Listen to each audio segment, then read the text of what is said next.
அனைவருக்கும் இனிய கிருஷ்ண ஜெயந்தி வாழ்த்துக்கள்.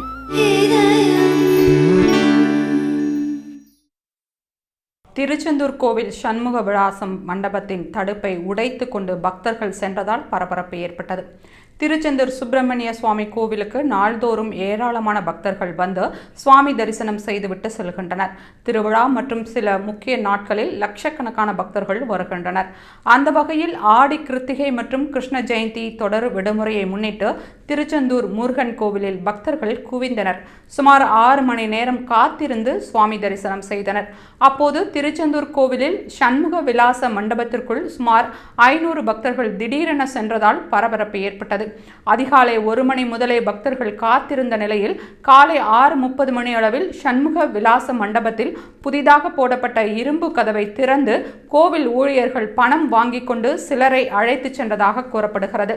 இதனால் பாதுகாவலர்களுக்கும் பக்தர்களுக்கும் இடையே கடும் வாக்குவாதம் ஏற்பட்டது. ஆத்திரமடைந்த 500க்கும் மேற்பட்ட பக்தர்கள் சண்முக விலாச மண்டபத்தின் முன்னால் போடப்பட்ட இரும்பு கதவை வலுக்கட்டாயமாக திறந்து மண்டபத்திற்குள் சென்றனர்.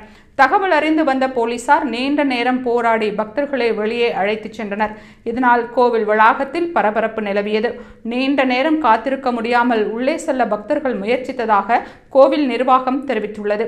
கோவிலுக்கு வரும் பக்தர்கள் விரைந்து தரிசனம் செய்ய கோவில் நிர்வாகம் நடவடிக்கை எடுக்க வேண்டும் என்பதே ஒட்டுமொத்த பக்தர்களின் ஒரே கோரிக்கையாக இருக்கிறது.